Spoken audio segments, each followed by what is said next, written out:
እህቴ ሆይ ባልሽ ካንቺ ከሚፈልጋቸው ነገሮች የተወሰኑትን እነሆ። በይፋም ሆነ በድብቅ አላህን በቅን ልቦና መታዘዝ፣ አላህ ከሰዎች ጋር ያለንን ሁኔታ እንዲያስተካክል እኛ ከአላህ ጋር ያለንን ሁኔታ እናስተካክል። ሁለተኛ እሱ በሌለበት ራስሽን፣ ንብረቱን፣ ልጆቹንና ቤቱን ተንከባከቢ። ሶስተኛ ሲመለከትሽ የተዋብሽ ሁኚ። ሲያወራሽ አስተሳሰብሽን ቀና አድርጊ፣ ፈገግታ ልመጂ። አራተኛ የትም ስትሄጂ ፈቃድ ጠይቂ፣ ባደረገልሽ ነገር አመስግኝ። እሱን አንዳች ነገር ለመጠየቅ ስትፈልጊ አመቺ ጊዜ ምረጪ። አምስተኛ ከቤት ስትወጪ ሂጃብሽን ጠብቂ።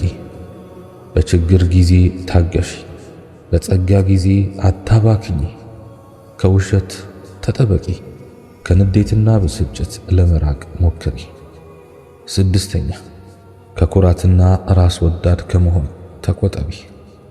እዚህች ዓለም ብቻ ሳይሆን በቀጣዩም ዓለም ያማረ ሕይወት እንዲገጥምሽ በዒባዳሽ በርቺ።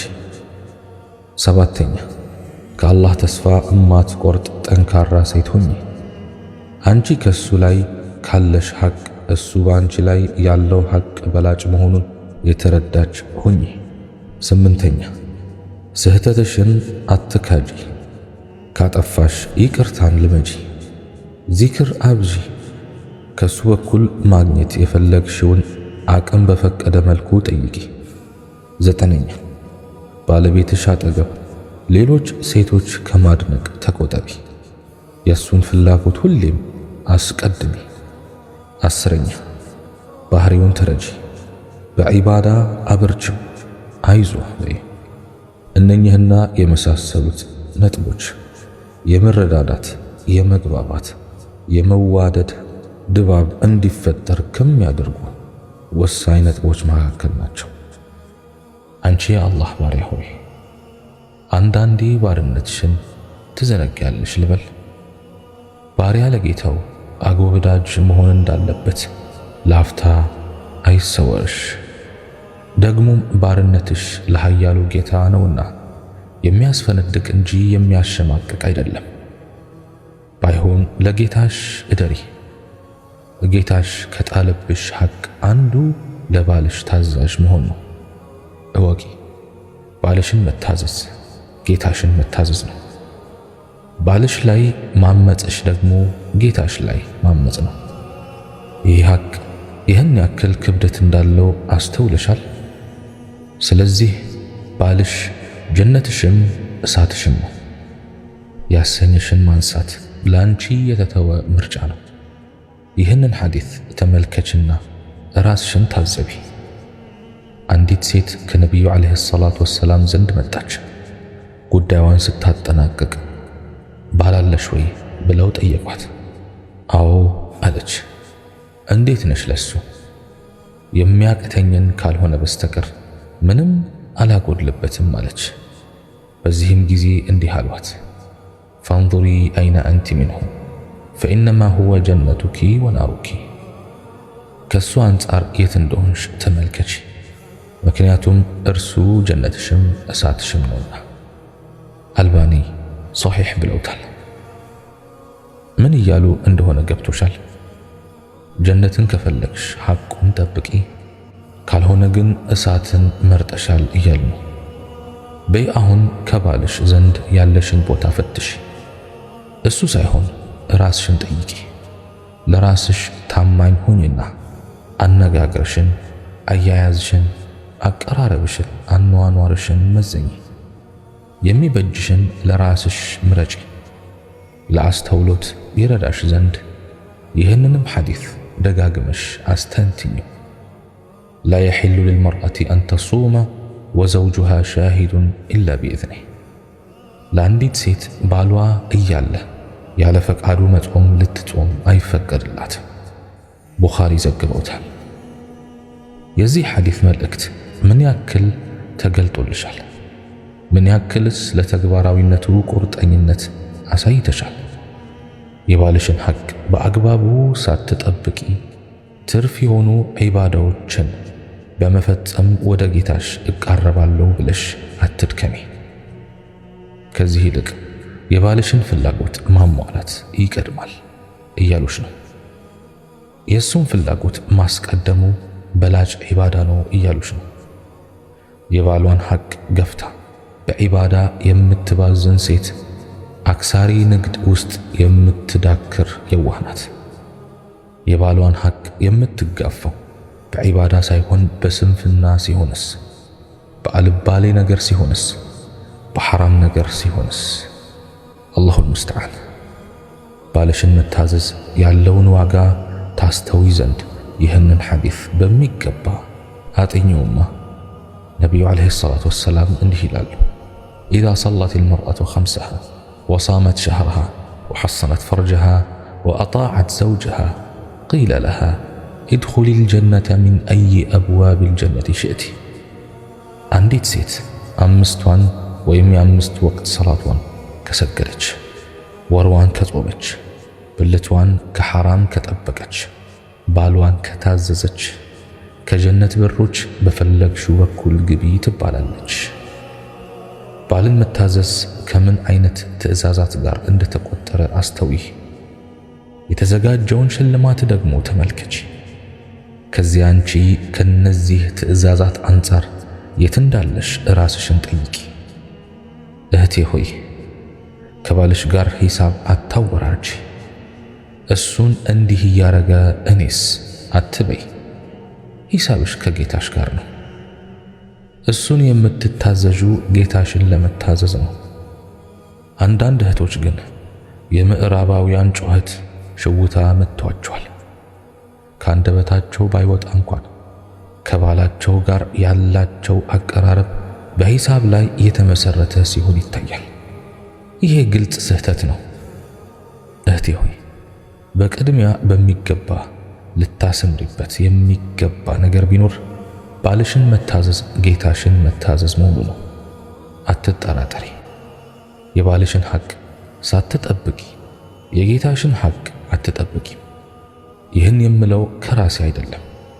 ነቢዩ ዓለይሂ ሰላቱ ወሰላም እንዲህ ብለዋል፣ ለው ኩንቱ አእሙሩ አሐደን አን የስጁደ ሊአሐድን ለአመርቱ ልመርአተ አን ተስጁደ ሊዘውጅሃ ወላ ቱአዲ ልመርአቱ ሐቀ አላህ ዐዘ ወጀለ ዐለይሃ ኩለህ ሐታ ቱአዲ ሐቀ ዘውጅሃ ዐለይሃ ኩለህ ሐታ ለው ሰአለሃ ነፍሰሃ ወሂየ ዐላ ظህሪ ቀተብን ለአዕጠትሁ ኢያህ።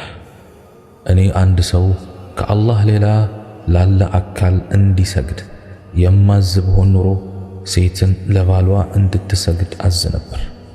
የሙሐመድ ነፍስ በእጁ በሆነችው ይሁንብኝ። አንዲት ሴት የባሏን ሐቅ ሳትወጣ የጌታዋን ሐቅ አትወጣም። በቀተብ ላይ ሆና እንኳን ለግንኙነት ቢጠይቃት አትከለክለውም። ቀተብ ማለት እንደ ኮርቻ አናቦ ያለ አነስተኛ ለመጫኛነት የሚያገለግል ግመል ላይ የሚቀመጥ ነገር ነው። መልእክቱ ሊኖር የሚገባውን የታዛዥነት መጠን ማመላከት ነው። ሐዲሱ ሸይኹል አልባኒ ረሒመሁላህ ሶሒሕ ብለውታል። ኸውላ ቢንት ሰዕለበህ ረዲየላሁ ዐንሃ ከደጋግ የነቢዩ ዓለይሂ ሰላቱ ወሰላም ሶሓቢያት አንዷ ናት። ባሏ አውስ ቢነል ሰሚት በሆነ ባልሆነው የሚቆጣ ሽማግሌ ነበር። አንድ ቀን ከውጭ መጣና ስለ አንድ ጉዳይ አናገራት። መጥፎ መልስ ሰጠችው። ተናደደና ከዚህ በኋላ አንቺ እንደ እናቴ ጀርባ ነሽ ብሏት ወጣ። ከኢስላም በፊት በነበረው የድንቁርና ዘመን ይህ አረፍተ ነገር እንደ ፍቺ ይቆጠራል። በኢስላም ግን ይህ አይሰራም።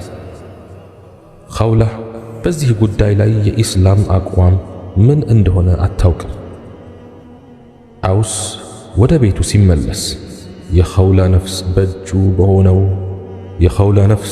በእጁ በሆነው ጌታዬ እምላለሁ፣ ያንን ቃል ከተናገርክ በኋላ ልትቀርበኝ አትችልም። የአላህ መልእክተኛ ፍርድ እስኪሰጡ ድረስ አለችው። ከዚያም ነቢዩ ዓለይሂ ሰላቱ ወሰላም ዘንድ በመሄድ ባሏ የሚያደርስባትን ችግር አጫወተቻቸው። ነቢዩ ዓለይሂ ሰላቱ ወሰላም አረጋጓትና እንዲህ በማለት ታጋሽ እንድትሆን መክሯት። ኸውላ ሆይ እሱ የአክስትሽ ልጅ ነው፣ በዚያ ላይ ሽማግሌ ነው። ስለዚህ በሱ ላይ አላህን ፍሪ አሏት።